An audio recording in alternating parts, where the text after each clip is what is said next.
Welcome to the channel about news from around the world. While you subscribe and like it, we're going to start. There are news reports that Putin may travel to Turkey in August for talks with Erdogan. This meeting, and even the very plans for it, should sober those who thought that Erdogan had betrayed and turned his back on Russia.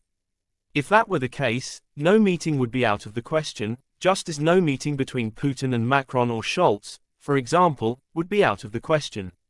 These characters can't always get through to Putin, and they don't even hope to meet him. And they certainly can't expect Putin to visit them. This is a privilege these days, as was evident from Comrade Xi's exclusive visit to Russia.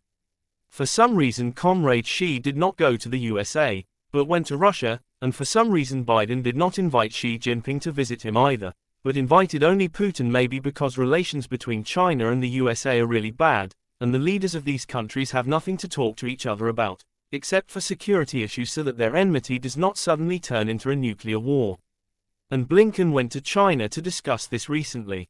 Judging by Putin's plans to visit Turkey, there is no question of any enmity, betrayal or anything else that other bloggers have been ranting about. And what this meeting will be about, that's what I'd like to talk about. To begin with, a few words about why the recent events have not had a serious impact on relations between Turkey and Russia. Unless in the imagination of some emotional and impressionable people who were not taken away from the screens in time. Some people in general have a rather peculiar perception of events. The fact that the captured commanders from a neighboring country were enjoying life in Turkey was good in the minds of many people, but the fact that now they will be sent back to the front line where they will be destroyed is somehow bad.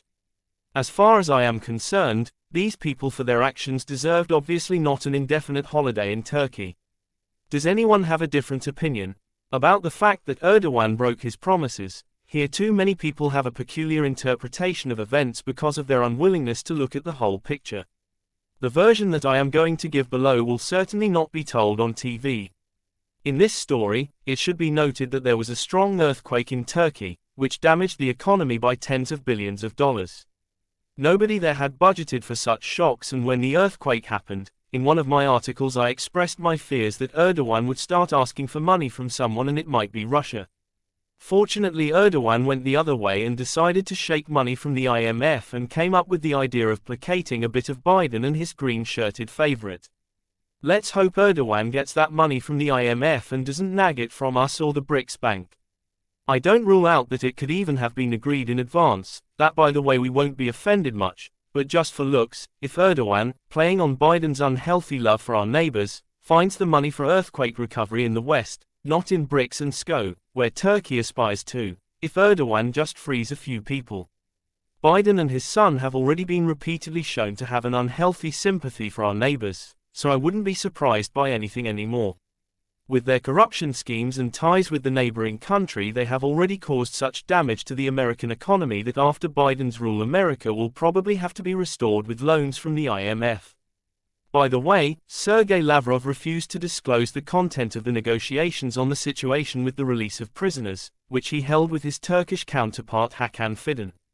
But in the end it was stated that the situation has been resolved and there are no claims. What should those bloggers who had claims do now? They got themselves into an uncomfortable situation and promoted their readers to negative emotions for nothing. I would also like to say a few words about Turkey's approval of Sweden's application for NATO membership. Erdogan has been asking the US for F-16 fighter jets for a long time. This really pisses Erdogan off, because Turkey is a NATO member and should not kneel down and beg to sell it these planes. Moreover, the US will get money for this sale. This situation is even worse than Turkey's humiliating standing on the doorstep of the EU for many years. So Erdogan threatened the Americans that he would buy fighter jets from Russia or somewhere else instead of F-16s, but this blackmail didn't work. That's not surprising. Turkey has about 200 F-16s in service, and if Erdogan finally refused to cooperate with the US, how would he repair and maintain the already purchased aircraft? After all, in addition to the finished aircraft, the U.S. supplies spare parts for them. At this time Russia is more busy with supplying new planes to its own troops, and reset could be left without planes and spare parts at all. Our neighbors will not lie that it is a very bad idea to be left without aviation, and in the end Erdogan, having understood that it is not possible to ask the Americans for fighter jets by blackmail, that he will buy fighter jets from the Russians, came up with the idea to blackmail the Americans that he will not approve Sweden's application to NATO. Here again I will be surprised at Erdogan's skill if he will get a new batch of 40 fighter jets and spare parts for the existing ones by such methods. Because Sweden is in fact a NATO member, just not on paper, but in fact it participates in NATO exercises, sells its arms to NATO and buys arms from NATO, or rather from the USA. From the signature on paper that Sweden is now a member of NATO, in reality nothing will change, but if Erdogan for this signature will get his way, then, as they say, I take off my hat.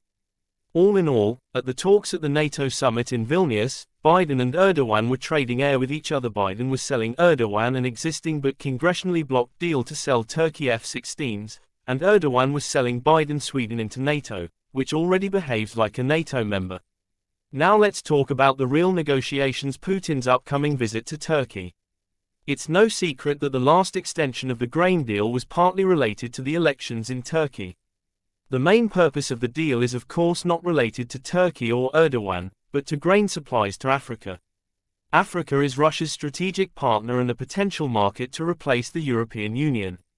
And in order not to spoil relations with Africans, they went for a grain deal. These grain supplies are important for Africa.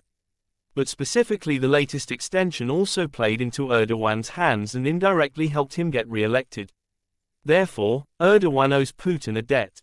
Erdogan knows how to pay back debts, and we can remember how Putin saved Erdogan from a coup d'état in 2016, and after that such projects as AKUNPP, Turkish Stream, and the scandalous deal on Turkey's purchase of S-400, which provoked a fit of anger among the Americans, were born. What Erdogan will conclude with this time is payment for his debt to Putin. We will soon see.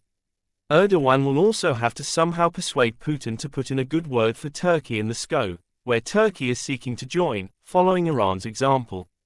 I wonder what Erdogan will offer for this. Of course, Erdogan will probably discuss the gas hub and grain deal with Putin. Russia is as interested in the hub as Turkey. The hub is a way to circumvent European sanctions and sell gas through one of the few remaining pipelines, so the interests are aligned.